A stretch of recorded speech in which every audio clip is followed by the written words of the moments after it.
Cyril, avec Pascal Michel ce matin, avec Mathieu Van Overstraten, avec Yasmine Lamis. Yasmine, nous parlons de nos droits et attention aux arnaques sur Internet. Oui, mais oui, les arnaques sur Internet, et là ça existe, des faux sites ça existe aussi. Oui. Et qu'est-ce qui se passe de plus en plus souvent, c'est qu'il y a certains sites frauduleux, qu'est-ce qu'ils vont faire?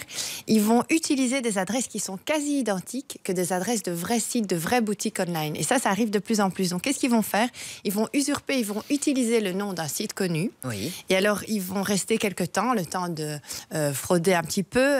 Alors attention aux consommateurs, parce que vous pensez surfer sur un site officiel, sur un vrai site, et finalement vous vous faites arnaquer et vous faites des achats qui finalement sont pas du tout, vous n'êtes pas en sécurité. Ils sont méchants. Et alors ils sont là, qu'est-ce qu'ils font? Eh bien après quelques temps, pouf, ils disparaissent et alors ils réapparaissent plus tard avec une autre dénomination. Et donc on ne sait pas les poursuivre, c'est difficile de les contrôler parce qu'ils disparaissent, ils réapparaissent sous une autre dénomination. Donc faites toujours attention. Mais je vais vous donner quelques conseils pour justement éviter de vous faire arnaquer. Alors tout à l'heure, on parlait du vintage, justement. Et parfois, on a un peu du mal à comparer le vintage. Donc, un sac qui coûtait pas cher, un faux chat. Oui. Chanel, par exemple, c'est un vintage ou c'est une contrefaçon, on se pose la question. Mais sachez que dans les sacs, par exemple, il y a souvent des numéros d'authentification que vous pouvez aller vérifier dans une grande maison. Donc, si vous avez acheté un beau sac d'une grande maison, oui, vous pouvez vous rendre dans cette grande maison avec ce sac. Et alors, ils vont vérifier s'il y a un numéro d'authentification qui est correct. Ils peuvent faire ça. Oui. Même un sac d'occasion de deuxième. Oui, exactement, vous pouvez. Okay. Évidemment, si c'est une contrefaçon, vous ne pourrez sûrement pas y aller. Oui. Mais donc, il y a plein de trucs aussi. Alors, quand il y a beaucoup de fils qui dépassent, beaucoup de surpiqûres, etc., là, vous dites, c'est sûrement un faux. On voit aussi la matière. Pas net. Voilà, la matière est différente. Moi j'ai entendu il n'y a pas longtemps la directrice de Delvaux, justement, qui disait que la matière, on voit la matière et souvent, quand c'est des sacs plus clairs, du rose pâle, etc., oui, on a du mal à copier ça. Je ne sais pas si vous voyez souvent les copies de sacs, c'est souvent du noir, du brun, etc. Et des couleurs plus pastel, plus légers, c'est souvent plus difficile à copier parce que les matières, le grain, si vous voulez, est plus fin et plus difficile à copier. Enfin, voilà. Il y a plein de choses comme ça, c'est la qualité du détail. Si vous voulez voir le détail, eh bien vous dites, tiens, non, c'est vraiment un vintage, c'est vraiment un vrai et c'est pas une contrefaçon. Alors d'autres choses aussi, si vous allez sur un site, posez un regard critique, comme je l'ai dit. Je ne dis jamais assez, utilisez un mode de paiement sécurisé, la carte de crédit, parce que vous savez que si vous avez un problème, vous pourrez toujours vous faire rembourser. Et alors, vous voyez, il y a PayPal, il y a d'autres moyens de paiement.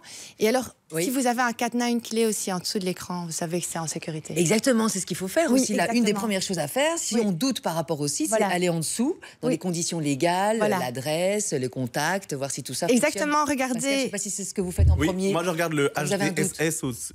Non, pas HTTPS. Le HTTPS. Oui, exactement. L'équipe du 6-8 qui vous réveille. L'équipe du 6-8 ce matin, on est tous au taquet. Au vieux Yasmine Lamis, alors vous allez voir. S'il y a des labels, il y a aussi des sites qui appartiennent à des labels qui sont aussi qui doivent suivre un code de conduite, etc.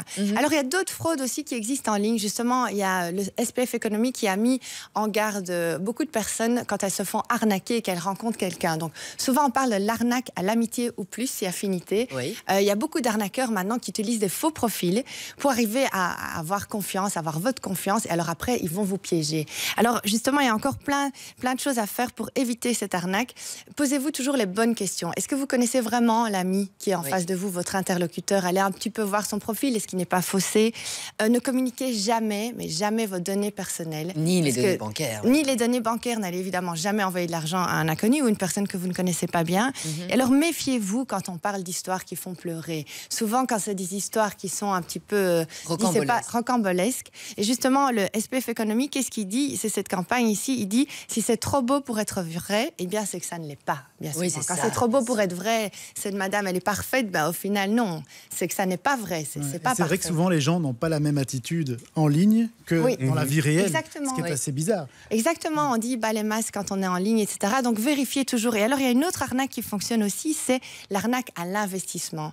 Maintenant on parle de plus en plus d'alternatives, de produits financiers alternatifs. Je ne sais pas si vous avez déjà entendu parler. Ça veut dire quoi? Donc ça veut dire, vous n'allez pas, donc vous avez un compte épargne et vous dites je veux retirer mon argent et investir dans autre chose.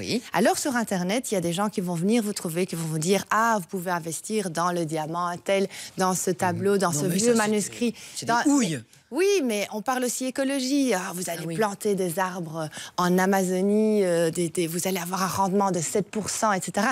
méfiez-vous, parce qu'à nouveau, quand c'est trop beau pour être vrai, eh bien, ça ne l'est pas. Regardez un petit peu si le placement financier est fiable. Méfiez-vous toujours quand le rendement est trop important, c'est qu'il y a souvent... Ça n'existe plus aujourd'hui, donc voilà. Et puis, il faut poser les questions. Poser les bonnes questions et essayer de voir un petit peu l'interlocuteur, de vérifier si ce n'est pas un escroc, par exemple. Il y a quelques sites utiles aussi. Oui, quelques sites utiles. Donc, ce site-là, trosbeaupourêtre-vrai.be, avec toutes les infos et témoignages pour les cyberarnaques, pointdecontact.belgique.be. Et alors, si vous achetez en Europe, par exemple, eh bien, ccbelgique.be peut aussi vous aider. C'est pas une arnaque, c'est de l'humour. Toute l'équipe du Grand Cactus avec